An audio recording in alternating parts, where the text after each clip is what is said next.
Good morning students. आज हम जल संसाधन जो हमारा लेसन चल रहा है इसमें करेंगे।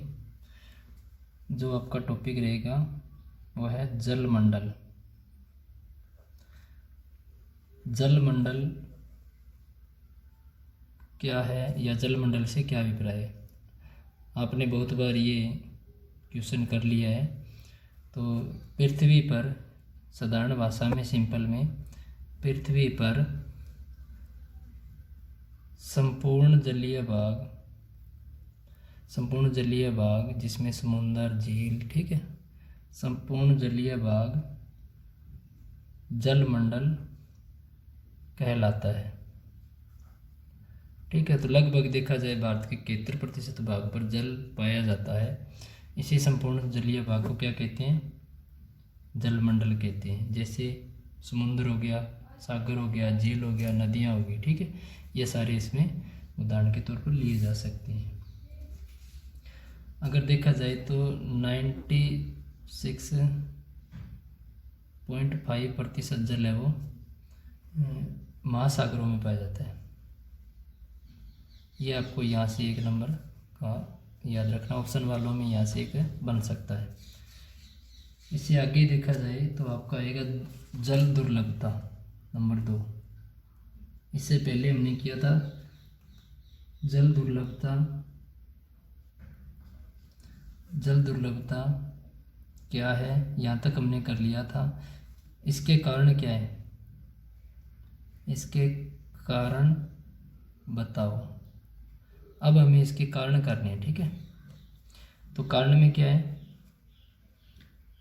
पहले तो हम जल दुर्लभता ये बताएंगे क्या है। जल का अर्थ, जल दुर्लभता का अर्थ कुछ क्षेत्रों में मांग की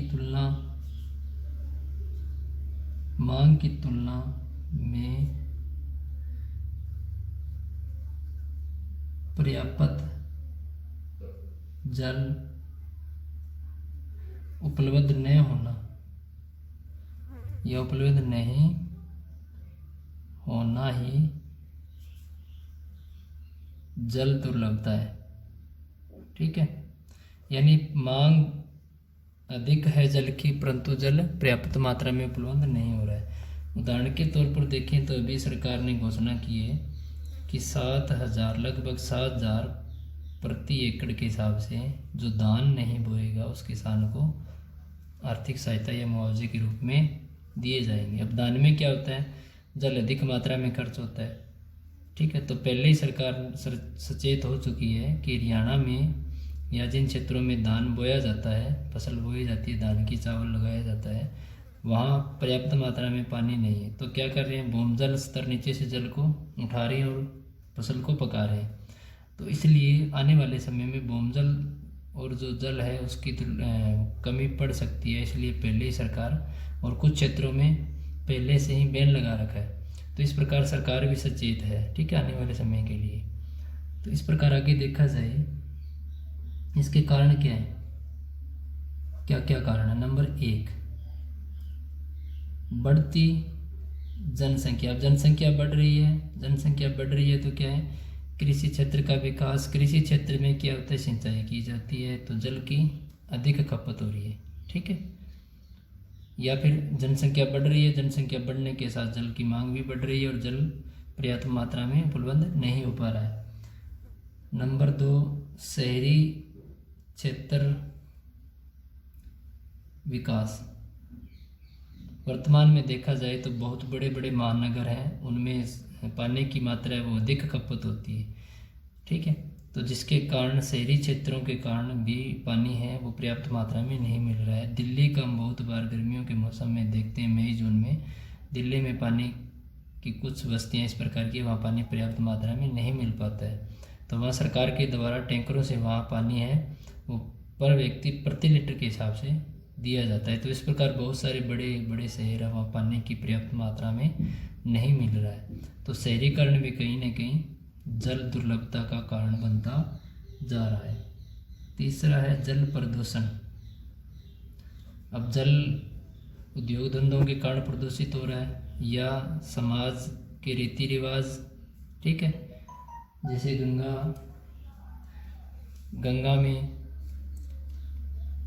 ठीक है, अस्थियां लेकर जाते हैं, या फिर अन्य बहुत सारे इस प्रकार के धार्मिक हमारे रीति रिवाज हैं जिनके कारण जल है वो प्रदूषित होता जा रहा है। तो इससे भी जल की जो पर्याप्त मात्रा है वो मानव के अनुकूल नहीं रह पाती। इसके बाद में देखा जाए तो कृषि का विकास, कृषि क्षेत्र का विकास मानव ने इस तरह कर लिया है कि इतने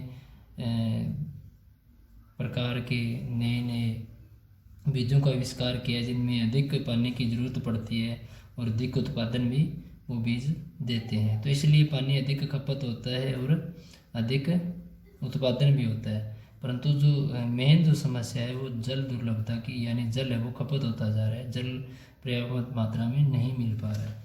तो इस कारण भी जल है वो उसकी जो मात्रा है वो कम होती जा रही है। नंबर 5 पर देखा जाए तो समाज।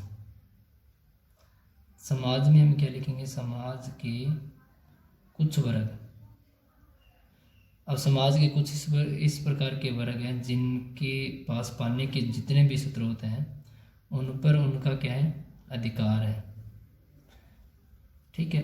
तो उनका उन पर अधिकार है तो वो क्या करते हैं? वो अन्य लोगों को पानी नहीं भरने देते या फिर पानी नहीं लेने देते।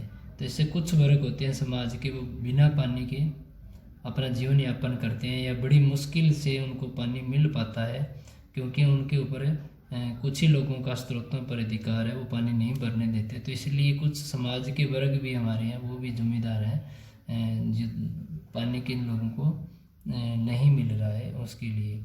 तो इस प्रकार से हमारे जल मंडल, जल दुर्लभता क्या है। इसके बाद में देखा जाए तो हमारा एक आंदोलन भी चला है नंबर 3 पर, नर्मदा आंदोलन। नर्मदा बचाओ आंदोलन। अब इसमें क्या है? नर्मदा बचाओ आंदोलन में नर्मदा एक नदी है, ठीक है, उसको बचाने का प्रयास किया गया है, ठीक है। तो इसमें देखते हैं हम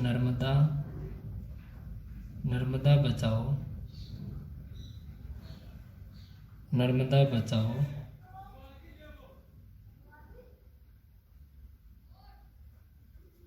आंदोलन उन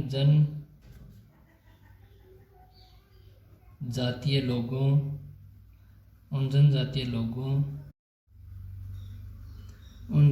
लोगों, किसानों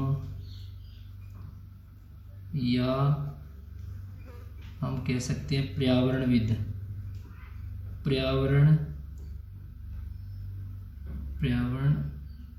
या पर्यावरणवादियों और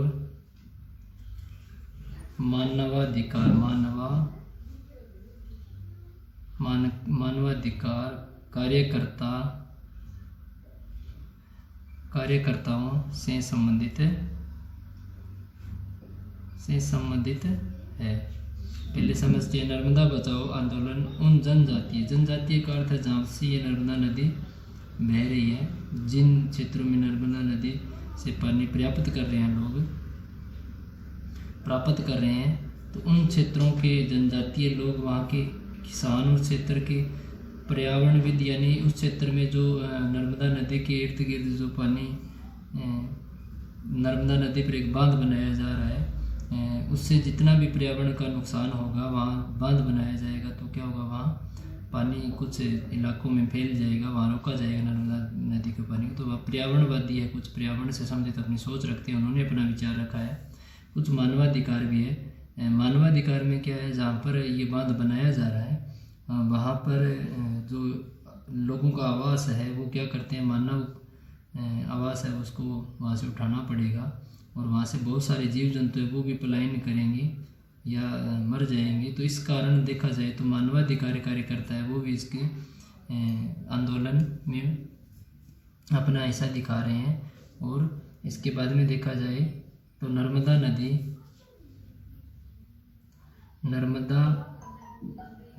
पर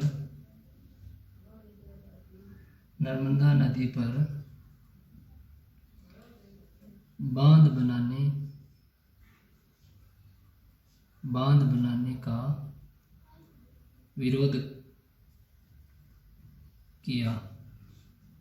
नर्मदा बचाओ, नर्मदा नदी पर बांध बनाया जा रहा है किसानों के द्वारा, जातीय लोगों के द्वारा, प्राणविदों के द्वारा, ये इनका विरोध किया गया। तो ये जो बांध है ये पड़ता है आपके गुजरात में, नर्मदा नदी, ठीक है। ये गुजरात में नर्मदा नदी है और इस बांध है वो है सरदार सरोवर बांध है, ठीक है। तो गुजरात में नर्मदा नदी सरदार बांध के विरोध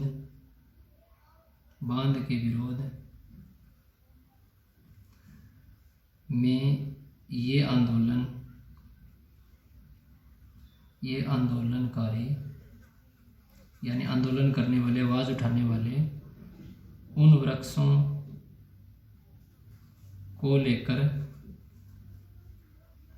वृक्षों को लेकर चिंतित है जो इस बांध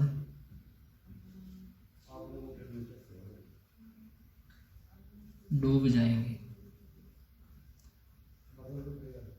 अब क्या है, ये एक नदी है, इसके ऊपर यह बांध बनाया जा रहा है, पानी को रोका जा रहा है, पानी आगे जा रहा था, अब क्या हो गया, इस क्षेत्र में ये पानी फैल जाएगा, यह बांध बना दिया गया, ठीक है, डैम बना दिया गया, एक दीवार खींच दी गई, तो ये पानी यहाँ भर जाएगा, तो यहाँ जितने भी प्राकृतिक पेड़ पौधे वनस्पति है वो सारे क्या हैं, वो डूब जाएंगे और वो नष्ट हो जाएंगे। तो इसलिए ये आंदोलनकारियों ने यहाँ पर